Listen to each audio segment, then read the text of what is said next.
Good afternoon, everyone. I can recognise a few familiar faces, so welcome back to you. Welcome to those for whom this is the first event. For those who don't know, my name is Liam MacArthur. I'm one of the Deputy Presiding Officers here in the Scottish Parliament, and it's my very real pleasure to be hosting this event as part of the Festival of Politics 2025. As ever, we're going to open up to wider discussion with audience participation, so have your questions ready. I'm delighted that we are joined today for this panel on Gen Z and politics in partnership with the John Smith Centre, and later I'll be inviting you to, as I say, get involved in the question. If you're keen to provide a running commentary on social media, you can do so using the @VisitScottParl on X or on Instagram @ScottParl.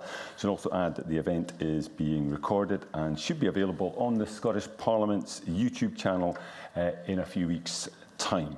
I'm pleased to be joined today by Professor Danny Dorling, Dr Elizabeth Luce, Ellie Craig MSYP and Amanda Amici. I'm going to go in order. I think I've got them in order here. So, to my immediate left, we've got Professor Danny Dorling, who's doing his second event of the day. He's the Halford Mackinder Professor of Geography with the School of Geography and the Environment at the University of Oxford. He explores and maps the changing social, political and medical geographies of Britain and further afield, concentrating on social and spatial inequalities to life chances and how these may be narrowed. We also found out earlier this morning that he was the second toughest in third year at secondary school. More important than you might think. Next to him, we have Ellie Craig, MSYP, who is the chair of the Scottish Youth Parliament and has been an MSYP for Glasgow Cathcart since 2019.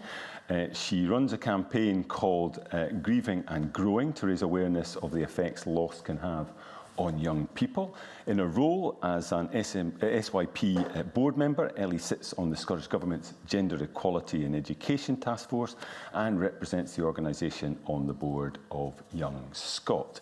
Next to her, we've got Dr Elizabeth Luce, who is the Research and Engagement Manager for the John Smith Centre, where she works towards empowering young people to engage in and enter UK politics, as well as monitoring trust in politics and politicians. And recently, Elizabeth has led work for the Centre's UK Youth Poll 2025, about which I'm sure we'll hear a little bit more in due course. And finally, we have Amanda Amici, who is a British-Nigerian activist, campaigner and writer specialising in gender equality, anti-racism and youth political participation. She graduated in law from the University College London, where her dissertation investigated the impact of voter ID requirements on youth electoral engagement in the 2024 UK general election. Amanda serves on the First Minister's National Advisory Council on Women and Girls and is a trustee for the Young Women's Movement. I'd ask you please to put your hands together again for our panellists.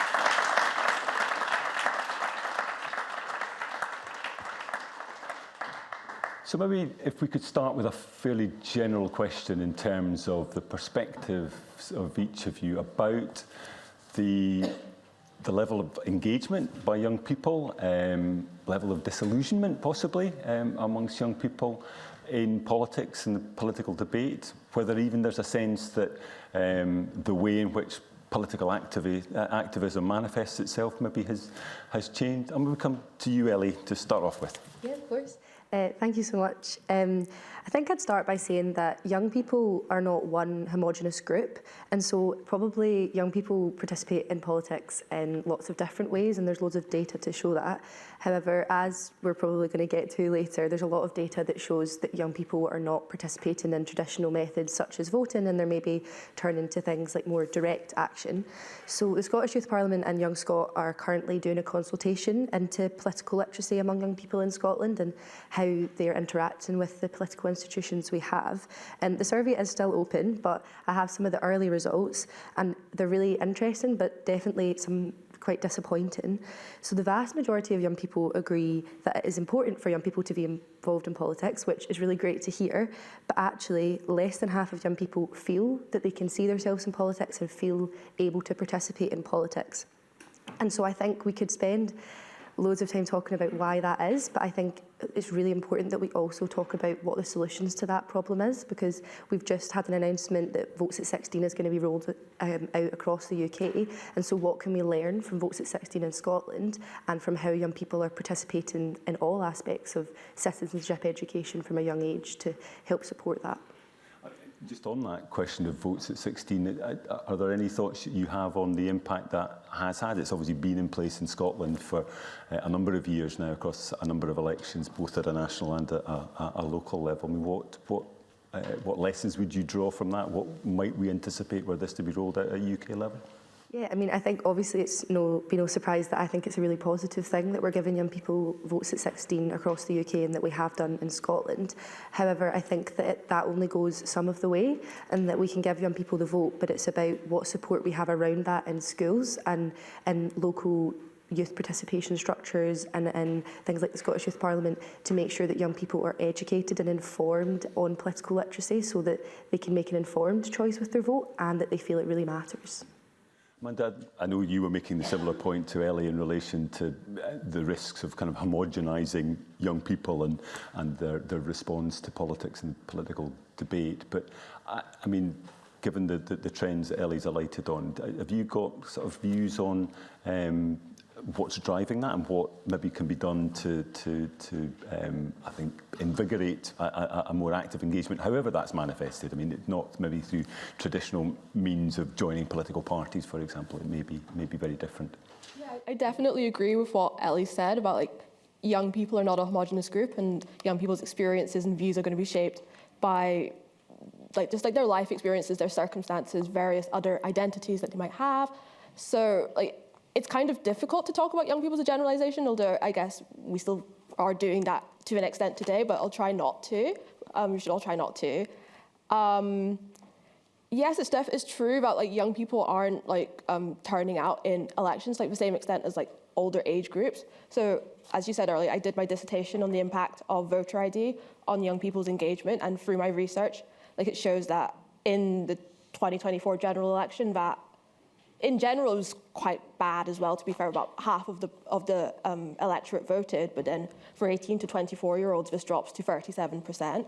But then there's also research from like UK Parliament, UK government that shows that young people are engaging in basically all other forms of like politics, like beyond like electorally, in much higher rates than older age generations. So it's not a case of some people, like in the media, they might try to spin it as like, oh, it's youth political apathy, like they don't care. But I mean, that couldn't be further from the truth. Like with this evidence that shows that young people do care, and they especially care about. Young people tend to be drawn to like issues. Like that's how they kind of like decide like what's most important for them politically, as opposed to perhaps like more traditional political parties. But yes, it's not apathy, it's more, there are structural barriers to voting, like in these traditional methods, whether it's based on like class or education. But there's also a bit of disillusionment as well, that politicians don't really care about young people's interests, that it doesn't really, there's research from the Young Women's Movement, had a report came out last year to do with democratic well-being, and a lot of the young women in that report, like they expressed that it doesn't really matter, like they feel it doesn't really matter who they vote for, that nothing really changes. So then it becomes what's the point? Where like young people are not really like included in kind of like conversations around policies that affect them, and there isn't that much conversation about like kind of like how would this thing affect young people, and if there is, then it tends to be people are talking about young people but not including them in the room, including them in those conversations. How do we break out of that? Because I think what you say there strikes a chord. I'm very conscious that I think all political parties to a greater or lesser extent are accused of drafting manifestos, developing electoral platforms. that are more predicated on the interests of those at the older end of the age spectrum, in large part because they know for certain that they are likely to vote in much higher numbers than those at the younger end of the age spectrum, and therefore, as I say, policy tends to then be targeted at those who express their views through voting. So I mean, that disengagement and the feeling that the conversation's happening about you but not with you is then becoming self-perpetuating, because actually, as I say, political parties will fail to adapt until that situation changes. So how can we break through that? You're exactly right. It is a cycle, and I think the easiest way, I think it couldn't be more simpler than you have to engage with young people, and how do we do that? It's about meeting young people where they are, in the environments and spaces that young people are using. And to give a really great example of this, so there's a charity called My Life, My Say, and they're all about trying to boost young people's participation in democracy and voting, and they're being really innovative about it. Their charity is led by young people, so young people are at the forefront of all of their decision making, and it's supposed to be for young people. So, for example, with the general election last year in the run-up, My Life, My Say did a campaign called Give an X. So as it ties back to what I was saying before, young people care about it's different issues. So it's kind of encouraging people, what do you give an X about? And trying to show that link between,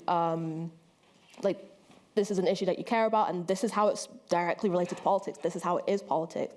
And it was a really innovative social media campaign using influencers, using big brands to really capture the attention of young people, kind of using these communication methods that young people are typically gravitating towards. And the results were pretty clear. I mean, they managed to get, actually now I probably should have had an exact number, I don't want to get it wrong for them, but almost 500,000 people, young people, they managed to get click-throughs to the government website to register to vote. And so it shows that when you listen to young people and you create campaigns and strategies that are focused around them, then you can really get that engagement. And also through lived experience panels, or just politicians going directly to young people asking what do you think about this thing? And we shouldn't underestimate that young people are the experts in their own lives, and everybody has unique life experiences that perhaps, even though everybody's young once, but being young today in the 21st century in 2025 is different to how it might have been 10, 20, 30 years ago. And as part of on the National Advisory Council, we work in scrutinising and holding the government to account for their gender equality policies based on the recommendations that we as a council made. But we recognised that it can't just be us who have this relative proximity to privilege because of the positions that we hold in order to be on the council. So we also have a lived experience panel called the Empowering Women panel, and they're we're working in equal partnership with them, and they're also deciding how we go about our accountability process. And one thing that they've really said to us and to the government is that yes, it's great to have us in the room as this lived experience panel, you're listening to our experiences, but it must just be more than just listening to experience and being oh, that's really powerful, and then not doing anything about it, or not realizing that these kind of experiences are not just individual experiences, perhaps let me fix this for you, but it's part of a bigger kind of a bigger policy systemic problems. So it's one thing to reach, in this case, young people where they are, and through campaigns like My Life, My Say, but then stuff like the Empowering Women panel also shows you that you can't just listen to the experience and then don't do anything about it, because then that's quite exploitative, and it's just, especially if people are sharing difficult stories, it's kind of you have to also do something with it. And if it's when you don't, and that's when the disillusionment kicks in, it's I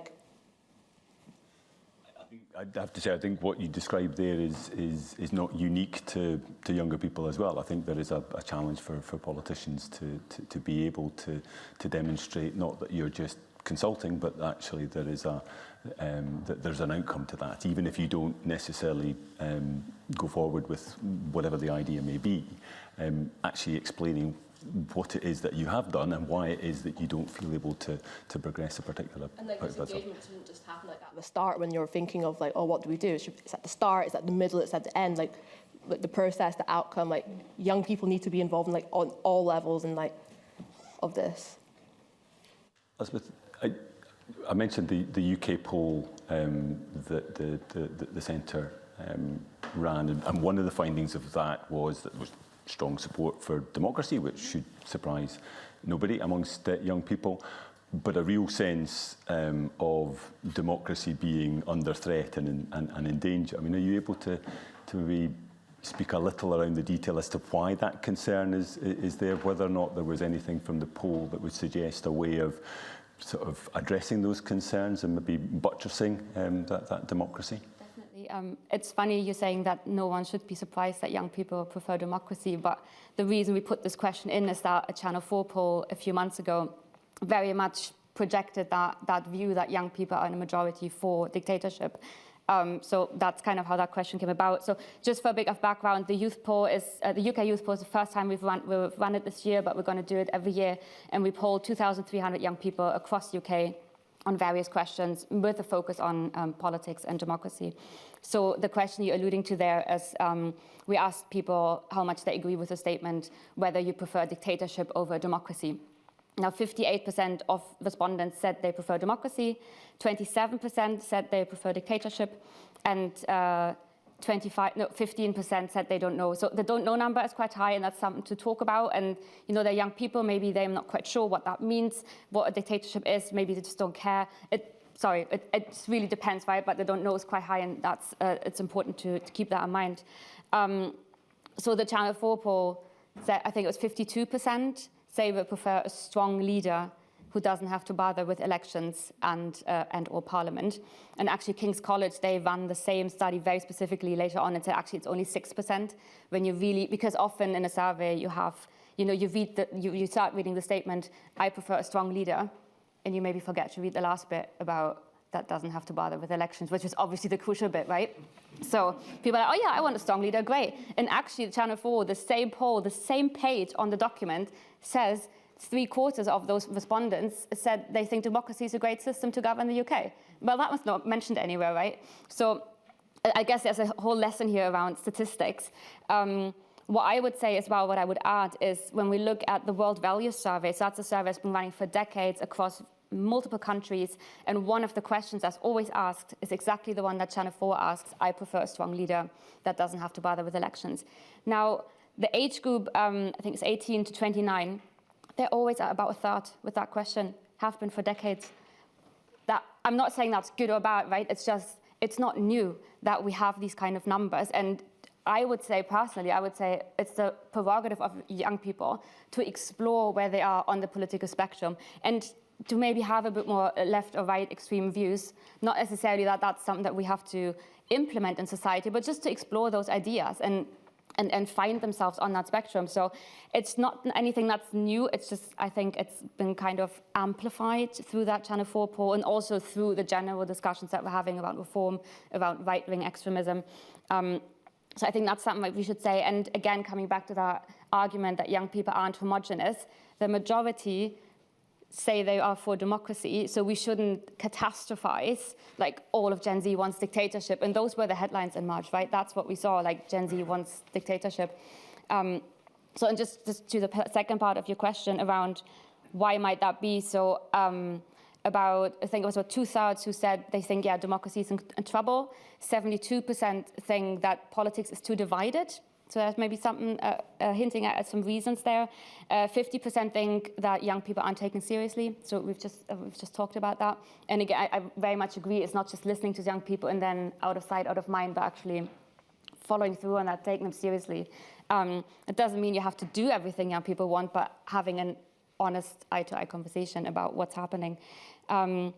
What was the other one? Oh, another stat I thought was interesting was that 61% would consider voting for an independent candidate. So it's voting, it's a formal process, but within that, kind of a move away from very traditional parties and very much considering who else is there. Is there maybe someone on the fringes that is not part of an official party? Yeah, maybe. Or maybe one thing I should add, we've actually I've just received the data this morning, so it's very, very fresh, but we've run some polling specifically with 16 and 17-year-olds, and one of the questions was, democracy has its problems, but it's the best form of government, compared to dictatorship, one-party rule, etc. And 68% agreed very much with that of 16 or 17-year-olds. Only 11% disagreed. Again, a big don't know number, but only 11% disagreed with that. So I think, again, that whole kind of narrative around young people want dictatorship, we have to be really careful about that and not catastrophize. Yeah.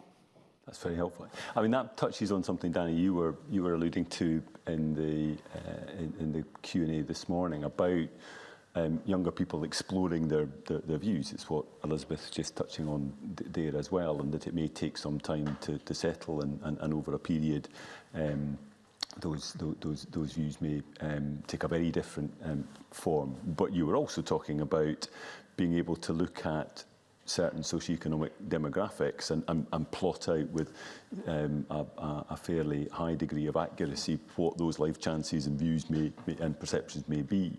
So I mean, does that kind of layer over sort of voting, engagement in politics, the propensity to vote, etc.? Is that all borne out by those same determinants?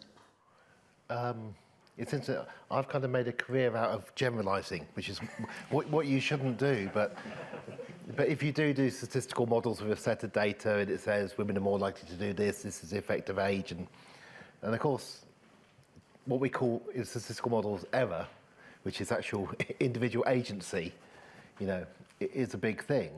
But you can generalise a lot about people's behaviour.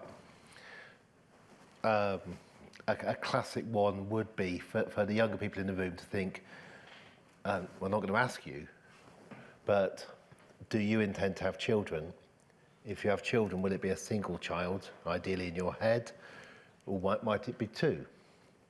Now, the fact I even put it like that shows how much your behaviour about one of the most fundamental things about being a human being is affected by your cohort. Because for your parents and your grandparents and everybody in history before you, you wouldn't be talking about 0, 1 or 2. That's tiny. We think we make these decisions about our own lives, but it's the context in which we are. I was thinking about age 16. I've always been in favour of bringing it down to 16 for a really weird statistical reason. And I get annoyed. My youngest child is 19, and he was telling me recently why 16-year-olds shouldn't get the vote because they're so immature. And I bit my tongue, and I've now said it publicly. There's a strange thing about voting in this country, well, not in every country, but there's a kind of 5% advantage to the political right because we have such a big age gap in terms of life expectancy by social class. So better off people tend to live 7, 8 or 9 years longer. That's an extra election in their lifetime.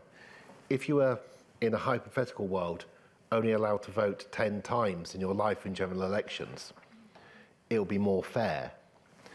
If you'd voted in the referendum in the 1970s whether to join the European community, then you wouldn't be allowed to vote whether to leave it because you've already had one vote. It would be more fair. Now, obviously we're not going to instigate these things, but extending the votes to 16 and 17-year-olds at least irons out slightly the unfairness that the better off you are and the longer you live, the more you get to vote, despite the fact, even before you begin to worry about the generalisation that richer people go and vote more often. We used to worry in the past when it rained on election night because the well-off had cars and would drive to the polling booth and the others wouldn't. But, so you'll know these sort of stereotypes about the wealthy voting and so on the old voting. I do say it's really interesting, of course, how you ask a question. You know, if you ask the question, do you want dictatorship or do you want democracy? It's one way of putting it.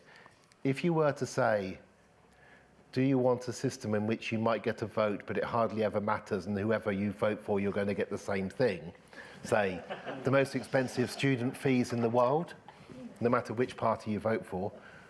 Or would you like a caring government that knows it's going to be there all the time and will make the trains run really fast and will lift 500 million people out of poverty and the biggest increase in well-being in human history? Okay. And will produce amazing public toilets and doesn't try to go to war with anybody else and produces most of the goods that we buy and all the toys you've ever had because it says made on China on the bottom. Right? And if you could choose between being in a democracy in most of the world, think of all the democracies that are former colonies that are poor, or you could have chosen to have been born in China, same economic situation, which one do you go for? Now, I am in favour of democracy, but I really am. I don't think it's the best hope. But I don't think we should be sanguine. And I think the way we try to sell it as, you know, democracy has produced as the current United States, a particular kind of democracy, but it is not, you know, folk from the US I've met here tell me how sad they feel about what's going on there. I just think we need to be careful and to partly understand. And the last thing I'll say about wording, or I wonder, is when you're presented with, would you like a strong leader who doesn't have to worry about elections? It might, in some people's mind, be, would you like somebody like Mrs. Thatcher, if you liked her, who actually, did it really matter, the 83, the 87 election? Or Tony Blair, where he didn't have to worry about elections. He won 97, anybody was going to win that, to be honest, at that point.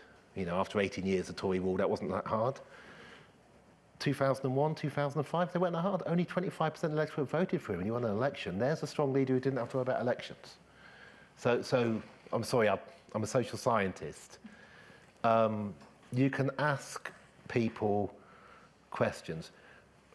I think what we really need to know is, now that we've had, for the first time ever, several decades of democracy and extended the franchise to age 18 and so on, where is the apathy, and which part of the apathy might be justified over, do you really want a democracy where your political parties are actually owned by the same people, or is a real democracy better? And the cynical argument that's always given about democracies is Switzerland, where unfortunate young people are forced to go and vote endlessly in Switzerland to control the bigotry of the old in numerous referenda. That's one way it's put. You know, very democratic state. Switzerland has lots and lots of referendum. The older got time, and they will go and vote to be nasty to immigrants. And so if you're young, you're constantly, you know, do you want that kind of a democracy? I haven't got an answer to it. I just think it's more nuanced, and democracy is the best thing, and we just need to encourage young people to be part of it, and it'll be great. And I've got to say, we actually need democracy in the UK. You know, we have an unelected chamber. It's appalling that we still have that. We have bishops. In the 17 great achievements of this current government, one of the 17 that they list, I'm being cynical, was more female bishops in the House of Lords, right? Okay, a slight increase in gender equality, right? But you could see the cynicism of more unelected clerics of a particular religion in our legislature, you know, and you want me to tick, you know, that's a form of dictatorship. That is a form of dictatorship when we have bishops in our legislature. In the interests of keeping Danny's family together, his son, as well as having those views on voting at 16, did actually proofread his last book. So I think that kind of nets it off to some extent. I mean, that issue of voter turnout, I mean, it's clearly not unique as a challenge to any part of the population. I mean, I said earlier that older voters have a higher propensity to vote, but actually turnout in elections has been on an inexorable decline for local elections. I mean, they're almost like a kind of rounding error in some occasions.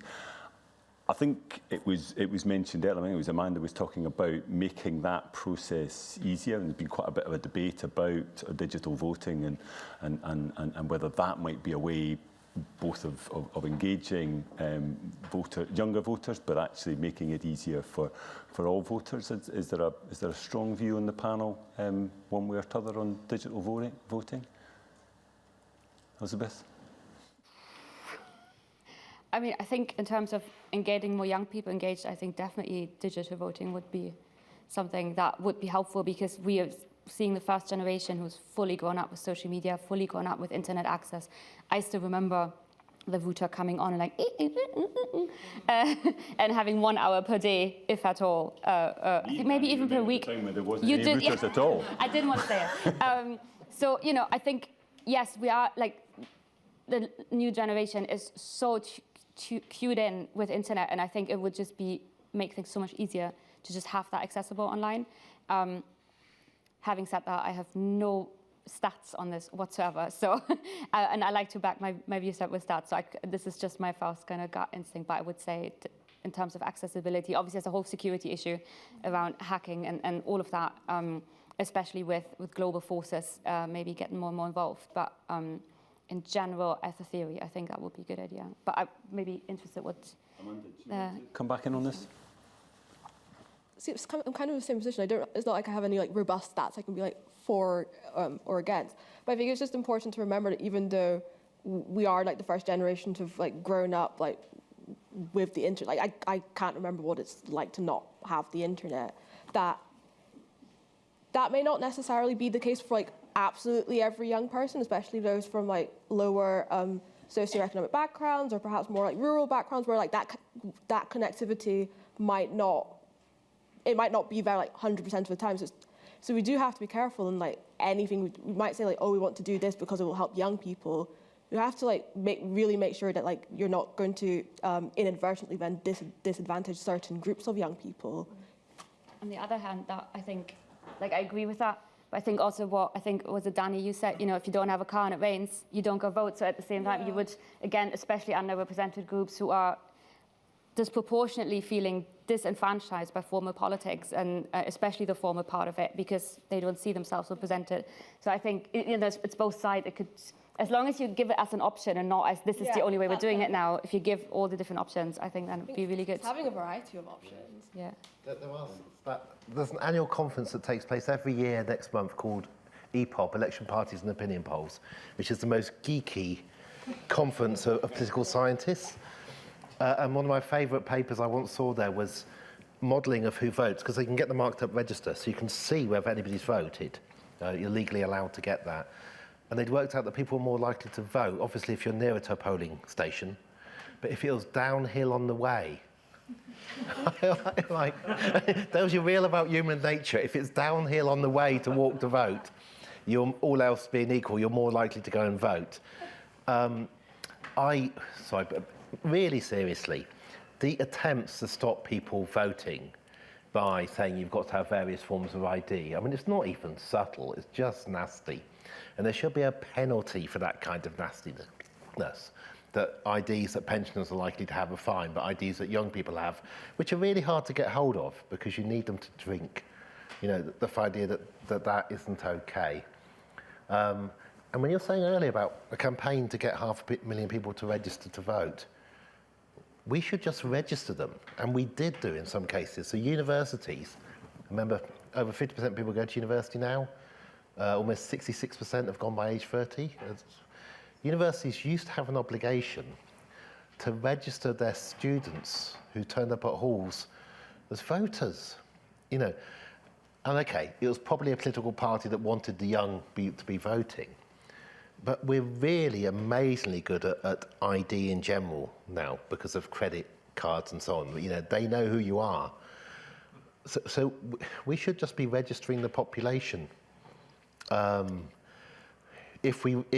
But we're not, because of the bias often of the parties who think they're going to get the older votes. And if you want encouragement to vote, do that. One of the arguments about voting at 16 is this: people who ever vote are much more likely to vote again. You know, once you've done it once, you're more likely to do it. But we should be far more annoyed about the attempts that have been made to make it hard for young people to vote. Because that is not democracy, is it? You know, so you're not making this country is not a democracy apart from our unelected overlords, you know, and apart from our undemocratic voting system in the UK. But also, if you have a government that's actually trying to get some of the people who are supposed to have a vote not to vote, and you could extend this.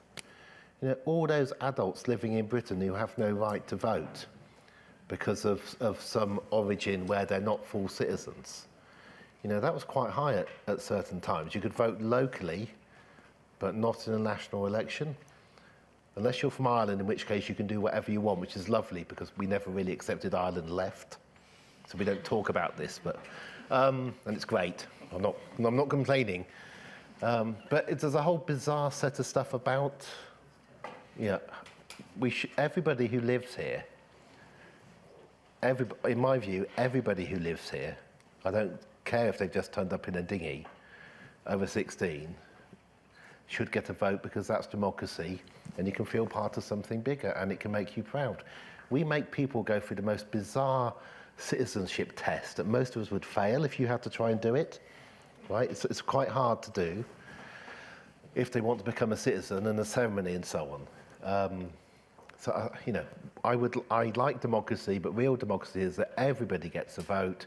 You try to get everybody registered, you show you care, and you should get a return from people for doing that. It sounds a bit utopian, but it's not asking for very much.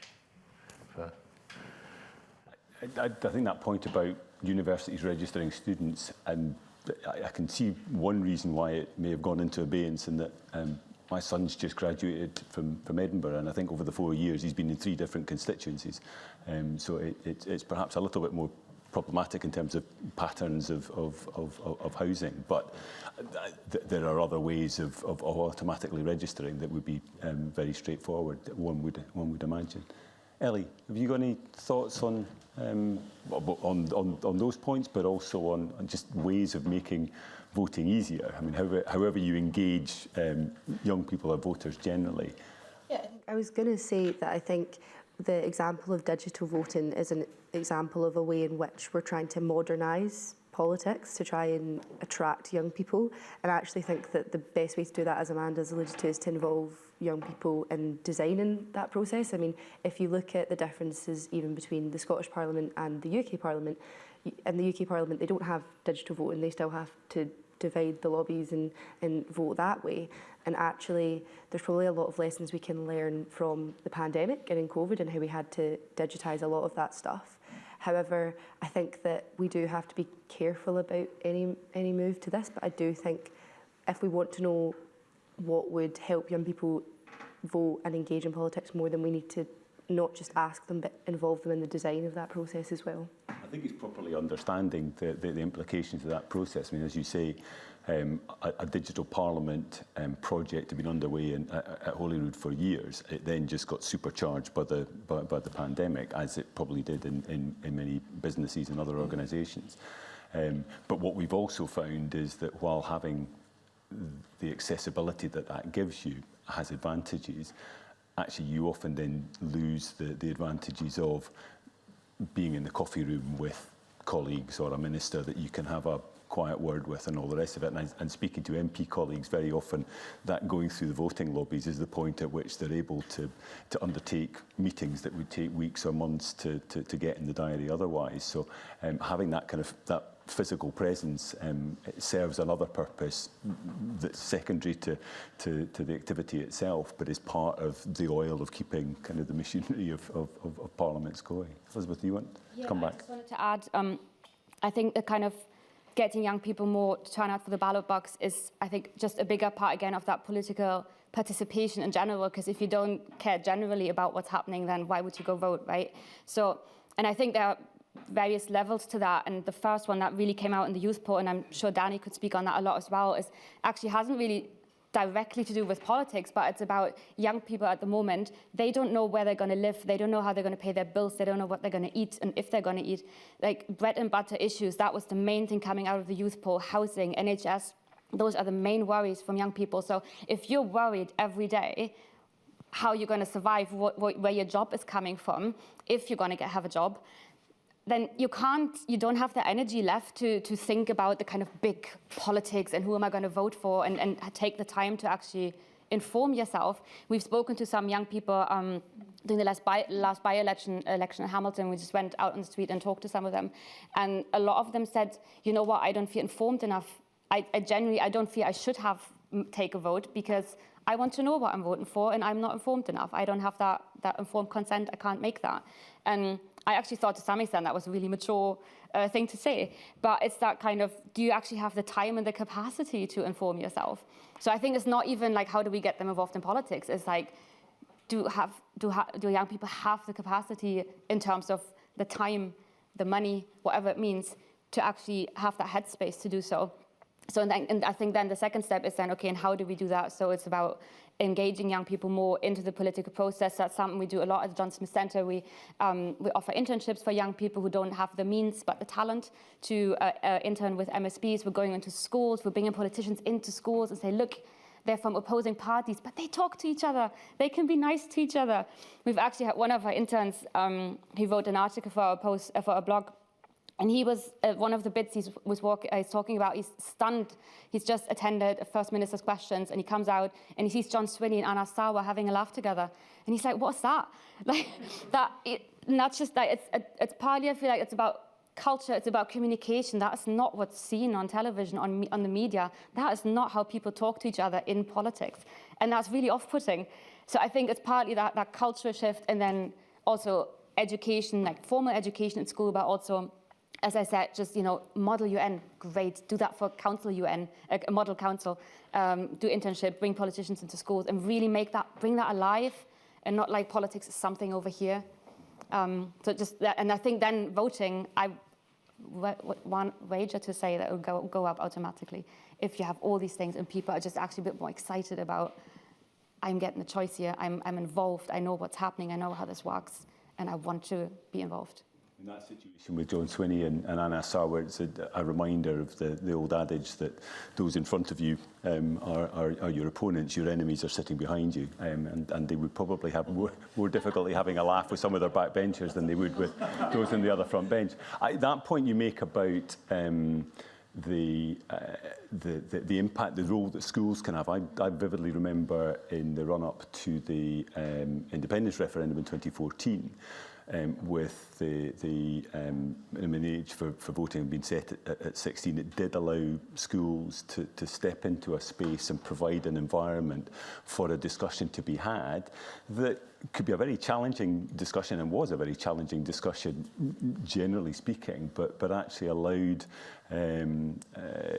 both all sides of the debate to be explored in quite a controlled way, and it had to be that. But then I think gave young people the confidence that as huge and perhaps onerous responsibility as this felt was something that they could manage. And back to the point that was being made earlier, if you get people into the habit of voting early, it's more likely that they will continue. It's not guaranteed, but it's more likely they will continue in that vein going forward. I think it's good that those discussions were hard. Right, easy discussions. What's the point, right? But in order to participate in the public square, in the debates, we need to have difficult discussions that are complex. Because I feel like a lot of complexity is getting lost in communication on social media. It's not a place for complexity. That's not what it's for. So teaching and learning how, with young people and for young people, how to have these discussions is great. I find it really hard, and don't consider myself young anymore, at least not your level of young. I'm still trying to, okay.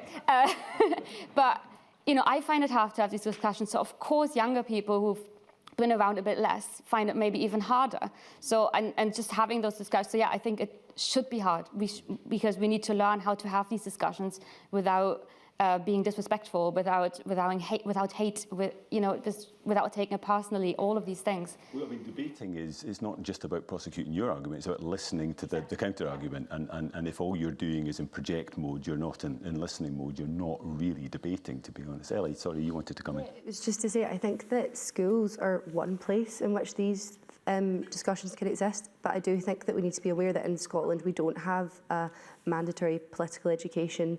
Some schools in Scotland still don't offer modern studies, and you might only get it up until you choose your subjects. And so actually we need to make sure that we're creating a curriculum which supports young people to have political debates and discussions. You can register to vote before 16. We need to encourage young people to be thinking about it before they have the vote.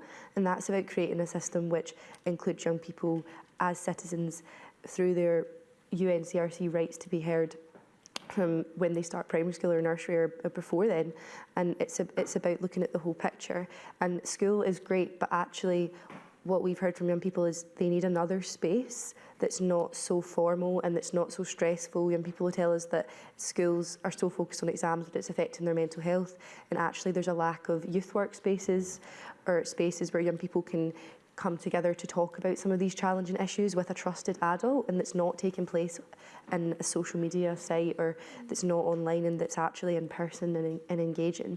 And I do think that, especially with some of the more extreme views that we're seeing some young people have, we need to have engaged, responsible adults and role models for young people in our communities, and I don't think that that's happening as much as it should. I mean, certainly the experience I have is that there are schools that are more reluctant to invite MSPs to come in, and I think in part we are the authors of our own downfall to some extent. I think there's a responsibility to engage in issues. I don't see that as a legitimate platform to be proselytising on behalf of a political party. You're there to engage in debate and sort of, I think, stir up curiosity in issues rather than ramming a particular worldview or viewpoint on any given issue down young people's throats. Sorry, Amanda, you wanted to come in. I wanted to second what Ellie says, both about how this political education can be so important, both in the formal settings and especially even, I would argue, even more so in these non-formal settings of youth work. Because as much as it is important to have these conversations in school, and I know I definitely did. I was part of the debating society when I was in school. I also remember that when there was a Scottish election or a UK election, we also, in our school, we did our own mock version of an election. It was all coordinated by the teachers, and everybody actually got the opportunity to go into a classroom that was set aside and cast their own vote. But I know that isn't the case for a lot of schools. They might not get these extracurricular activities, or even teachers with so under-resourced and with staffing issues as well. Teachers are already trying so hard, they're so overstretched, that being able to bring up these conversations, and as we've all said, it can get difficult sometimes. And I mean, we do need to have difficult conversations, but these also need to be able to be facilitated and managed well, because things can get quite emotive, and also especially when kind of extreme views might be harbored by some people, perhaps coming from the media or online, that really needs to be navigated well. And again, when there's a lot of focus on exams at school, there might not be that sufficient kind of time or capacity building for teachers or for students to handle those, to manage those conversations with the kind of grace and respect and nuance that it deserves. So there's definitely a point that the formal education, things can and should be improved, but then at the same time, youth work can be amazing for giving young people an opportunity outside of school, outside of the pressures of exams and whatnot, to just have that space to have fun. It doesn't necessarily even have to be youth work that's directly related to politics. Obviously the Scottish Youth Parliament is an amazing example of that. But even if it's just you're just coming together to have fun, to do a certain activity, maybe it could be sports, arts, whatever, but then also during that space, you have that kind of safe space to kind of explore views and to have conversations with your peers, and youth workers are trained and in working in working like by, with, and for young people. We've spent quite a bit of time talking about how we engage with young people. I think we now need to engage members of all ages of the audience. So I'm going to open it up. If you have a question, I will call, I'll point to you, and then you'll get a microphone handed to you. I think they're at the back of the room. And then if you could keep your questions or your comments reasonably short, then we'll get in plenty of contribution from the audience. And for BSL users, we obviously have BSL signers here, so if you want to ask a question, you're a BSL user, you can put up your hand and we will allow that question to be asked. I've got a gentleman in the red sweater here, and I saw a hand at the back of the room. White shirt. I'll come to you afterwards. Thank you. I just wanted to pick up on Amanda's point about mock elections in schools. As a teacher, I've run mock elections for the last 30 years, and I think counterintuitively, the move to votes at 16 could threaten that bit of political education, because mock elections are great and there's fun and risk-taking and political education all wrapped up in it. But it doesn't really matter because, okay, maybe there's a few 18-year-olds in the school who'll vote, but suddenly when you've got maybe 2 or 3 year groups with a vote, I think there'll be a big push on, you know, it's got to be policed, we've got to cut down on the risk, we've got to be worried about, you know, accusations of bias and legal action, and I think that could close down a lot of good work that's happened there. I mean, just look at how the health and safety and safeguarding agendas have been gold-plated to take risk out of schools. So I think that's counterintuitively, I think that's a bit of a worry. Does anybody want to respond to that? I think like the issue with Amanda. Like safeguarding, I think whether like there was votes at 16 or not, which could encompass like probably 2, maybe even 3 year groups, like whether that existed or not, like that kind of like safeguarding or risk of bias, like I don't see how like that wouldn't be there, like in either situation. And I think even like with votes at 16, with more of these year groups being able to vote, like it makes it even more important that we have things like this. So it's kind of like being able to like try, like how do you vote, like how do you go for it before actually having to do it for real.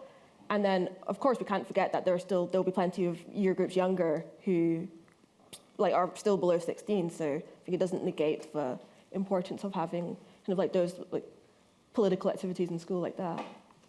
You want to come in? Yeah, it was just to add on that point, and I think it's not just about having mock elections or having an election and things that isn't actually going to make a change, but it's about giving young people the opportunity to take part in experiences such as a mock election, but it could be a pupil parliament, it could be a class rep system, so that they can develop the skills that they need to be able to make an informed vote. I think if children or young people are getting to the then age of 16 and that's them for the first time having responsibility about something in their life and having that agency, then I think that we're doing something wrong, because I think that it should happen way before then.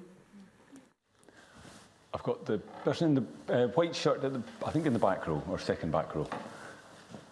Yeah, pretty far back. I've just come from the Smartphone-Free Childhood panel, which was fantastic. So I'm curious as to where you see the role of social media in this discussion. And, you know, pessimistically, we are either in the midst of, or at least at risk of, democratic decay. And to sort of, I know, Elizabeth, you love your stats, so I'll throw 2 in there. 55% of global millennials are dissatisfied with democracy. That's from the University of Cambridge. And then the second is from the Financial Times, which is that men aged 18 to 29 have become 30 percentage points more conservative than their female contemporaries. And this coincides with the introduction of social media and mobile. So I'm really curious as to whether you see social media as, a weapon of geopolitical polarization and disunity, or instead as a tool of unity and societal cohesion in a way. And on a completely separate note, I'd love to hear Danny's commentary on the shift that we're witnessing towards anti-establishment parties and the stark rise of reform, even amongst young voters. Thanks so much. And indeed the Jeremy Corbyn party, which has seen a similar rise in interest and membership. I think probably the first part of that was directed towards you, Elizabeth. Yeah. More stats for you to grapple with. I do have some stats. We did actually ask young people in the youth poll if they think social media should be banned for under 16-year-olds, and the majority said yes to that. And we ran some focus groups ahead of the poll, and where really that was a big topic, social media. And some of them just said, I've went through this, I don't want my younger sibling to have to grapple with social media, because they, again, the red generation has grown up with social media. They have seen what they've seen. And they can kind of get a little bit what it has done to them, for them. But I think both are equally true. It's a tool for anything. It's a tool, so it can be positive, can be negative. But within that focus group, it was very much, there was a sense of social media isn't good for really young groups of people under 16s, basically. So that, just in terms of the stats, that's kind of what we're seeing. I think what you said there around, is it a tool for cohesion and community, or is it a tool for, what was it, the global polarization, I think you phrased it. Yeah, it's both. I think, polarization means you have two camps, so those two camps will be very cohesion and collective, and will feel like they're part of a bigger community. It's obviously like very simplifying it very much. I mean, I do have my personal views. They're not necessarily the John Smith Centre views, but I do what I've said earlier around, you can't have complex conversations on social media. And I do think that's a huge part of where we are right now, and how we have discussions and how we have political discussions. Now, it's really hard to monitor that. And I'm not saying that's just young people, right? That's across the board. Like the way we talk about social media, that's not young people specific. So I'm not quite sure how to get the genie back in the bottle, but I guess if I had the perfect idea, we maybe wouldn't discussing it. I would like to add a little bit around what you said around that, what was it, 30% of young men have gone more conservative? Was that your stats? 30 percentage points, so it's the shift between men and women. Yeah. So we found something similar. So we've asked young people to place themselves on the left-right spectrum, basically. And women were more likely to put themselves on the left with 20%. I think it was 13% of men on the left. And it was kind of almost the opposite on the right. But what I would like to point out, and again, it comes back to that kind of catastrophizing, the majority of both genders put themselves in the center. And I think that's really important to keep in mind. Yes, we do have this narrative around young men turning more to the right. And I'm not saying that's wrong. Like, it is the narrative, there are lots of statistics that show us this. But we always need to keep in mind it's not everybody. And it's we still see most of young people very much putting themselves in the center. And that's just something to keep in mind. I mean, a lot of the question around democracy and dictatorship, because young men put themselves a little bit more on the right, they're also more likely to be in favor of dictatorship. Like, we saw a lot of those effects in the data, but at the end of the day, most of them were in the center. And actually, the news data that we have, that I mentioned earlier, around 16, 17-year-olds, and that question I mentioned around democracy is the best system that we have, young men were more likely to agree to that than young women, which actually really surprised me. But also in the youth poll, because especially 16 and 17-year-olds seem to be more in favor of democracy than slightly older, younger people. So that's just something I don't have an explanation for that. Maybe because they're still at home, they're still at school, maybe those outside influences haven't quite yet grabbed them fully. I mean, Danny, you said earlier in your talk that your parents influence so much of who you are and what you think. So maybe because they are predominantly still at home, that is still an influence. I mean, yeah. It's not just a discussion about banning under 16-year-olds from social media. I mean, I've long taken the view that blokes my age and older should be nowhere near TikTok, and that view has only been reinforced by the success that Nigel Farage seems to be getting out of using that medium. But as Elizabeth says, Danny, it came up in the discussion with you earlier on today, and I think you were questioning to some extent not so much the figures, but the narrative around the figures in terms of that gender divide amongst young people. There's been an enormous attention to it. John Byrne-Murdoch did work early on this. I'm going to embarrass myself. I got told off there's a great danger when you're my age of saying politically incorrect jokes. So I'll tell you it's not a joke, but I was doing a talk at Cheltenham Ladies College, which is an elite girls' school. I tend to get invited to elite private schools. I go, and usually for a lefty. And I was saying one really interesting thing about this, looking at the voting in Germany, and how many young women are voting for the Linken Green in Germany, would be if young men are complaining they're finding it hard to form relationships, the worst thing you can do is to say that you're politically right-wing. You know, you're not. But I was emailed by a student at Cheltenham Ladies who said, I don't want to be fooled by a young man pretending he's nice over this. But you put it one way, which is the 30% by that, your poll that way. I'm a kind of glass half full over the gender group which is rising economically, has seen the light and are going for what I think is good, and the men are just a little bit behind. On your question on extremism, this worries me for a more serious, not worried. We've got a multi-party system without a multi-party voting. You know, a normal European country has 8 parties. We're heading towards that without a system that allows them to be in. But we became weird earlier. The key date was 2014. In 2014, David Cameron took the Conservatives out of the European People's Party, the coalition in Europe, the biggest grouping, into an alliance in Europe in the party, which included Alternative for Deutschland. And our Conservative Party and its MEPs were far right, as far as any Europeans, mainland people would be concerned. And UKIP was far, far right. There was 2 groupings. And it was extremely strange. We always think we're normal, but our ruling party was a far right party with far right beliefs. When Jeremy Corbyn was leader of the opposition and presented manifestos in 2017 and 2019, the contents of those manifestos were slightly to the right of what Angela Merkel had achieved in Germany. Not least his spending commitments were less than Germany, but he wasn't going to let in 1.5 million Syrians. All our politics in the UK has, since the late 70s, shifted to the right. We think it's normal. The BBC is bang in the middle of it. But from a Euro point of view, this is just weird. But we think it's strange. And then we freak out when 700,000 people donate to a new party. I do wonder where the hell they put the money, you know, because only 85,000 is safe in the bank account anyway. 500,000 people join Labour, the biggest social movement in Europe under Corbyn. The swing to reform, if you can remember the 24 general election and you were watching the beginning of the election results, the shock on the presenters' faces when reform got those first few, and reform absolutely won the Labour landslide.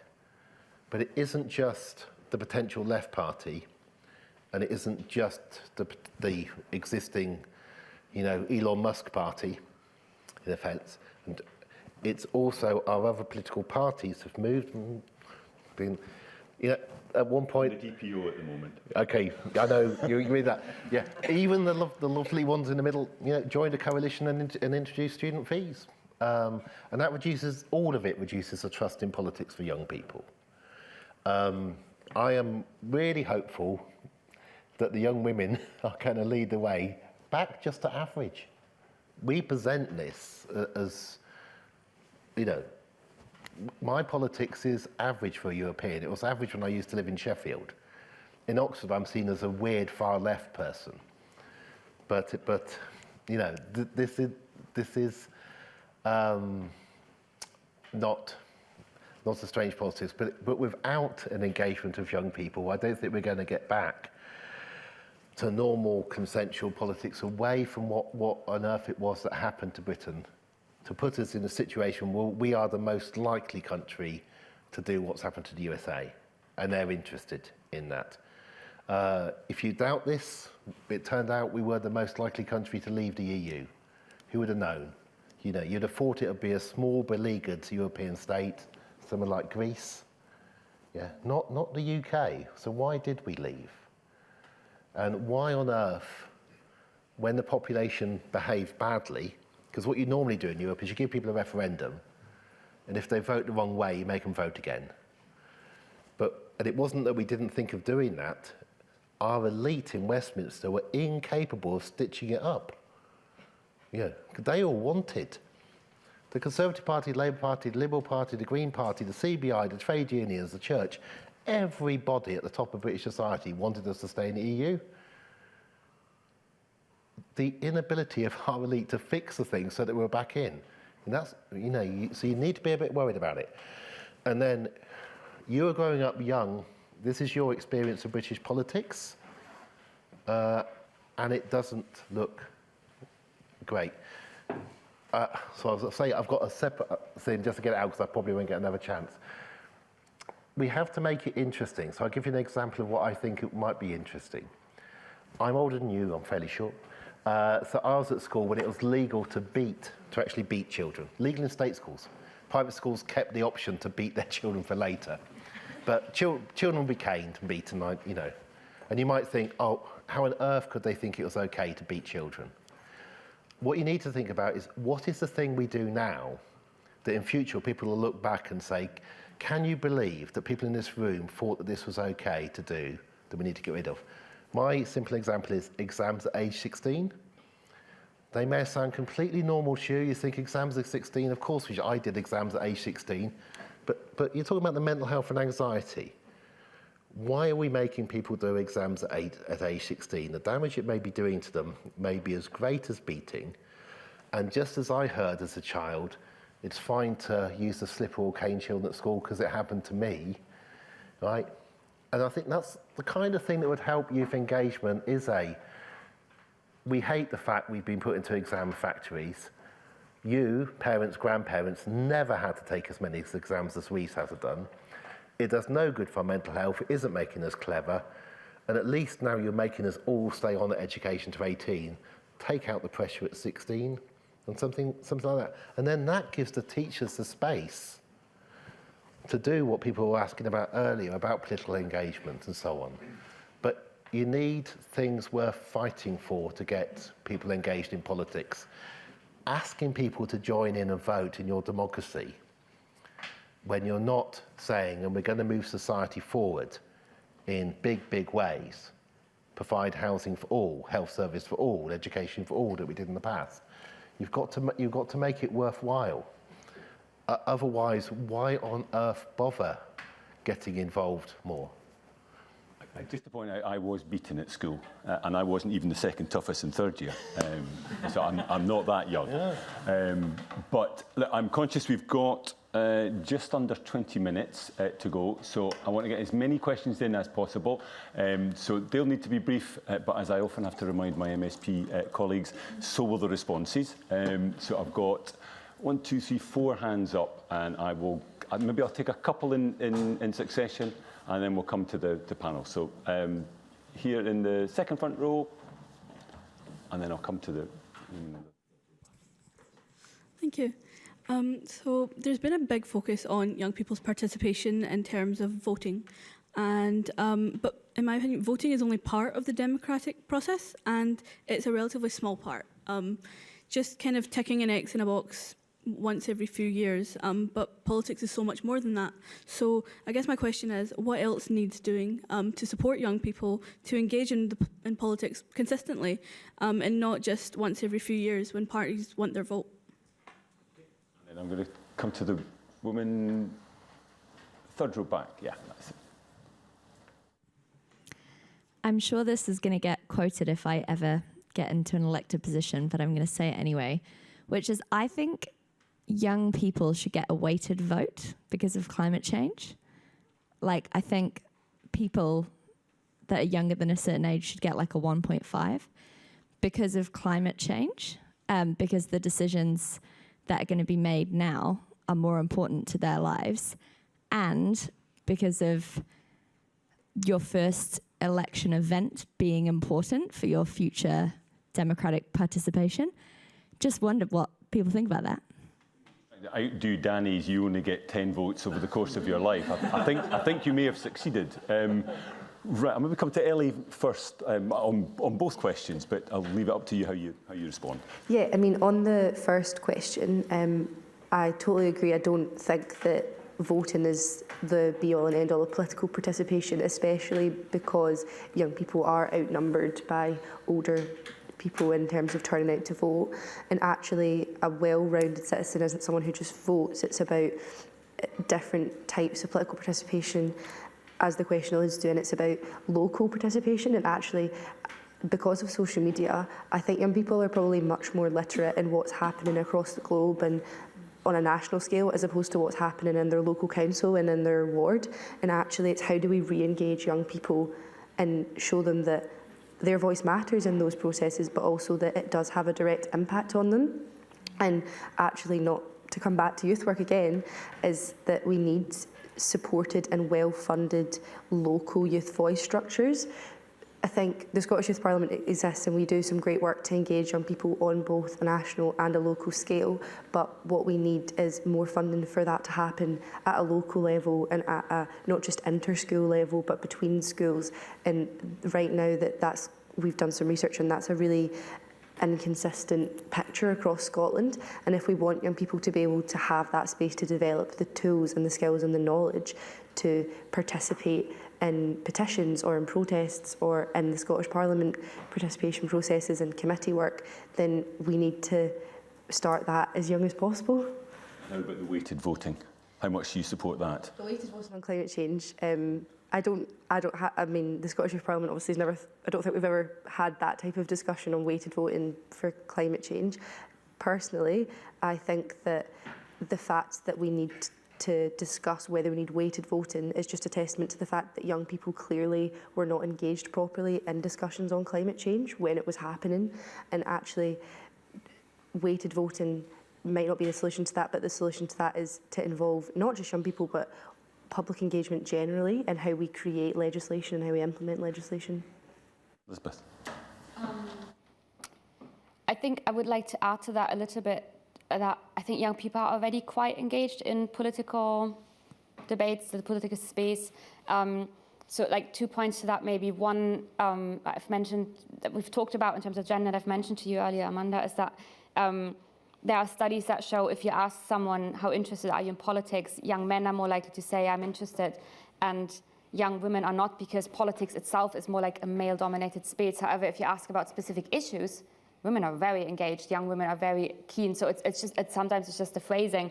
And I do think young people are actually really quite engaged in a lot of topics that are going on, even whether it's climate change, whether it's gender and the trans debate, all of these things. I do think young people have a lot of strong opinions on that and are quite engaged. And we've got some data to back that up. So, for example, the Community Life Survey runs every year from the government, and they measure all kinds of like civic engagement, volunteering, and actually we're looking at formal and informal volunteering. 16 to 24-year-olds are the second highest in terms of engaging in that form of volunteering, just after those 65 years and older, where you could argue that group has a lot of time, so that they are actually more likely anyway to do extra like volunteering and that. And young people might not necessarily have that time, but they're second highest in that group. And equally, the Office for National Statistics, they have asked just generally in 2023 the population if they've engaged in any kind of political activity in the last 12 months. So they've given a few examples, and I think it was 78% who said yes. Now we've done, part of the youth poll was a very similar question: what of these activities have you done in the last 12 months? They were all politically active activities, and it was 74% who said they've done it. So actually, quite a lot. So it wasn't, and that didn't specifically include voting, but it did include having political discussions, sharing political content on social media, volunteering somewhere, attending a local meeting. So yes, I think this kind of comes back to what we said at the beginning. Young people aren't necessarily super keen on the formal side of politics, but they are actually quite engaged. And now I'm saying that one last point, we also asked young people if they would consider getting involved in organized politics, and 35% said yes. Now that's not a majority, but imagine 35% of people, everyone, would be involved in organized politics. What debates we would have, what massive parties we would have. So actually I thought that really surprised me. I thought that's quite astonishing. That. Just trying to think what to add to like very comprehensive answers that, both Ellies have given actually. But I think it kind of ties back to what I was saying before about listening to the lived experience and not just like listening but then actually doing something about it. But I think also like for politicians and like the media more generally, I think we need to kind of stop this idea that oh, like young people's experiences or opinions don't matter as much because they're younger, they don't have as much life experience. Like, let's listen to them, but like we're not going to give it as much weight, because like it's just, again, it fails to acknowledge just that it doesn't really matter like how many like years you've been alive. Like you've had experiences like that are inevitably shaped by politics. So like therefore, would the weighting of votes kind of rebalance that to some extent, do you think? Is that too clunky a mechanism for trying to achieve that? Well, I think it again puts too much emphasis. Like, voting is important, of course, but as a question that was raised, like it's not the only part of it. And I guess without expressing a view on like whether I agree with that or not, because I don't know. Like even if you increase like the weighting of the vote for young people, like if they're not turning out to vote because of how like the media is kind of like demonizing young people, being like, oh, like, you don't know anything, your views aren't that important, like we don't really want to like talk about issues that you would be interested in, then it doesn't matter if people still aren't voting. It still doesn't matter if people, as you mentioned earlier, like if you don't have food on, if you're worrying about food on your table, if you're worrying about when your next paycheck's coming in, like even if you had a weighted vote, like with these imminent pressures, like you may still not go out to vote anyway. So then the difference may not be so like pronounced as one might hope it to be. Danny, 10 votes over a lifetime or 1.5 votes for younger people? I mean, we have had weighted votes in the past. So I think it might be It might be 1951 when we got rid of the university seats. But I would have used to have had 2 votes as a member of the University of Oxford, as opposed to everybody else getting 1. But we're somewhere. Let's just give people a vote nationally at 16 and get that one through first. But you know, we need to. There are probably going to be more people who are allowed to vote who's got Alzheimer's and dementia than there will be 16 and 17-year-olds. I'm not saying they shouldn't. Well, we never debate this of doing that. I think there's this huge danger about thinking that being old gives you experience and so on. It does to some extent, but most of our progressive, useful, radical politicians in history of the past were remarkably young, not least because people didn't used to live that old. But, you know, the exciting poets who wrote poems about things were young. I annoyed my Vice-Chancellor last year by trying to be helpful. And I'd found out something, and she's my age, and we kind of... I found out something I thought would be really useful for the standard Vice-Chancellor's speech in a tricky situation. And we had student activism on campus. This is always difficult for university bosses. And what I'd found, I'd been looking at the 60s, but I found out that in 1938, in the campus of my university, which is Oxford, there was student action. And the 2 key things, which you may know, there was a young radical left-wing student called Dennis Healy, who got into trouble by bringing a copy of a portrait called Guernica to the senior common room of Balliol, Johnson's College, in 1938, to warn of what was about to happen. And he was right, and the Dons were wrong. At this point, we were talking about whether we're going to join with Germany. Another set of students did a play in 1938 in Oxford about setting up a concentration camp. We'd invented these in South Africa, a concentration camp on the Meadows, to warn of what was coming to Europe. These were 18, 19-year-old students. That set of students included a young woman called Iris Murdoch, who is known. Okay, so Dennis Healy and Iris Murdoch, 1938. And nobody remembers any of the senior university staff from 1938.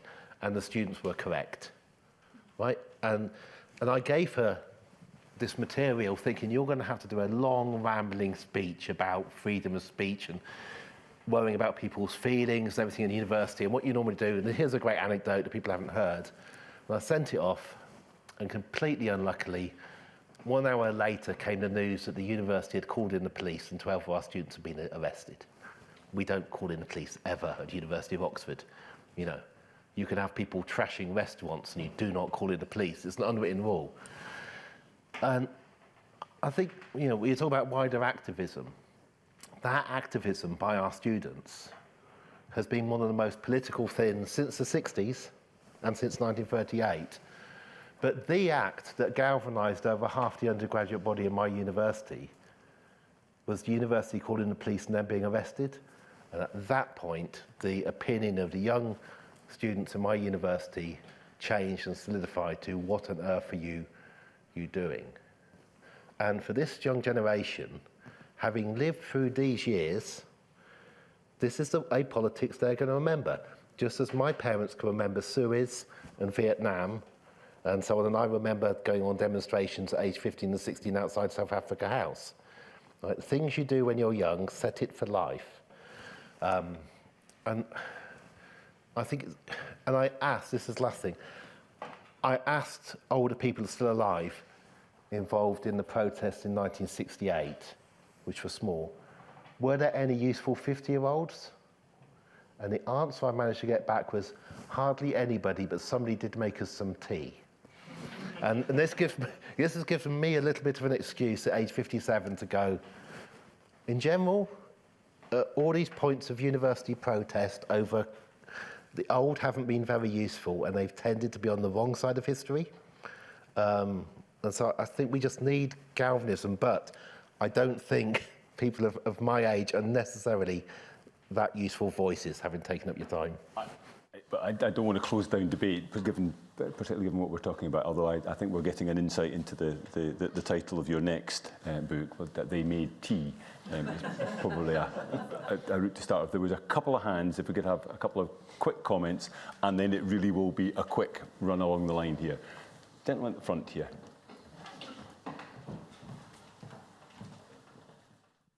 Should we engage more people in politics if we had deliberative participation, more use of things like citizens' assemblies, where decisions are actually made by citizens rather than politicians?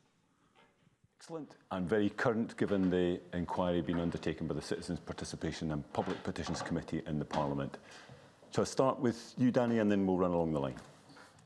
Yes, absolutely, because of evidence around the world, but especially Ireland, about what you can learn from the just ability of people as compared to the ability of those of us who think we're special, like me, you know, and that's why it works, and it gives you a sense of ownership, because we're in danger of getting things very, very badly wrong. We really do need to spread out how many people are seriously involved, and like you said, not just listened to, but those views taken seriously. And the most serious one is you create citizens' juries and assemblies. Ellie. Yeah, of course. I think that we need to create more opportunities, not just for young people, but for everybody to be able to engage in political discourse and debate. And I think that we've talked a lot about what more we can do in Scotland, but I do think that, to end on a positive note, we are doing a lot more than some other countries. I mean, if you take some of the work that I've been involved in with the Scottish Youth Parliament, we meet every year with both the senior civil servants and also the First Minister and the Cabinet every year to raise the issues that young people have told us are important. And that's a really unique setup. And so actually, what can we learn from what we've already been doing, but also what's going on across the globe that we can learn from? Because this situation that we're in with disillusionment with politics is not unique to our geography. And that's happening at a local level as well. I think local authorities are also engaging with local MSYPs and youth forums on that same basis. Elizabeth. Yeah, I would agree with what both of you have said, and also say I think citizens' assemblies are a good idea. I've recently come across a concept in a book called Power to the People, which I actually saw is downstairs in the shop as well by the former CEO of Oxfam. And he says we're kind of moving from being citizens to being consumers. So everything, like our politics is, we're boycotting products. Like we even, without wanting to name names, we have states that are trying to be, with the president tries to run it as a company. So we're moving more and more into this kind of capitalist, consumerist society. And I think having citizens' assemblies would be maybe a step back to, but also, or predominant, maybe as a priority, I don't know, that's a judgment call, also citizens. And so it wouldn't just be on that issue that you're debating in that when you are part of that assembly specifically, but also a long-term instill that sense again that we are citizens. There's more to life than just consumption. I'm not saying everybody's saying that, but like that kind of sense in society that there are political aspects that maybe are removed from consuming and from consumption. Sorry, I'm rambling. Consumption feels like not the right word. But anyway, I think for that, to kind of move that back a little bit, I think for that, citizens' assemblies would be absolutely amazing. And obviously empower people across society to be more involved and know more, again, more informed. Amanda. Yes, in short as well, I agree with everything that's been said. I think when politics can be seen as something that's so kind of like formal, so kind of far removed, like it's just what happens in Holyrood or Westminster, then people can feel like not just disillusioned, but just really like disempowered. And it's about bringing that politics back to the local level, back to the people who it's supposed to serve. And all of this, it reminds me of like back in April, I went to my local MP did a consultation. It was to do with like welfare benefits reform, and it was lots of people from like the community, like we gathered in this like town hall, and everybody was just sharing their views, and I thought like that in itself was really powerful. People being able to express like how proposed changes might affect them, their families, their loved ones, and of course, like they have a bit of power, a bit of like proximity to politics in the sense that our MP like took on all of the views, and it was put into like his response to like consultation for Parliament, for the government, like back in Westminster. But it just makes me think like, imagine if we had these citizens' assemblies where perhaps there could be more of an actual like tangible outcomes directly coming from those voices of everybody, not just like having to rely on like the one representative representing our area, taking it back to the highest levels. Just I think about how much positive change there could be as a result. Could I abuse my position as chair and offer a couple of thoughts? I mean, I think the extent to which it's being debated, I mean, it's not new, it's not novel. It's certainly part and parcel of the political process in other countries.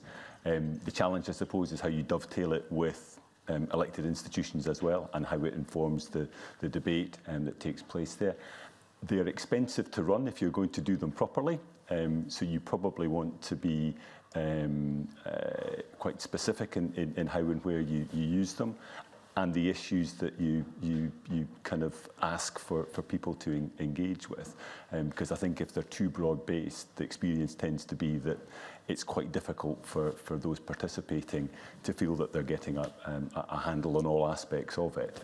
But they've definitely demonstrated their value both in some of the more recent work of this Parliament, but I think more particularly in other jurisdictions. So I think going forward they're going to feature more and more prominently here. And I think that point of the richness of the engagement that people feel they have, even if their view isn't the one that's carried forward, they have a sense of having had the opportunity to express that and engage with other people and other ideas. But, a more positive way to finish off, I think. So listen, thank you very much indeed. That's all the time that we have. Thank you for your contributions. And I'd like to thank our panellists, to Danny, to Ellie, to Elizabeth, to Amanda, for this insightful discussion. Our partners, the John Smith Centre, who've made the event possible. I'd like to thank our BSL interpreters, Megan Frickleton, Chloe Elder and Mags Gregg, for their assistance. Could I do the usual reminder that there are feedback forms that you can answer through a QR code or in traditional form that myself and Danny will be following up in hard copy. There is also an opportunity for attending a number of events still running in the festival for the rest of today and tomorrow, including a discussion about the climate apocalypse at 4:45 and in conversation with Maria Alakina, activist from Pussy Riot Art Collective, which starts at 5:30 this afternoon. Tomorrow we'll be back discussing issues such as Holyrood in 2026, followed by panels on AI and the economy and climate, misinformation, and finally a discussion on how safe is Europe, to send you away upbeat and positive about everything. But can I ask you, in customary form, to put your hands together again and thank our panel.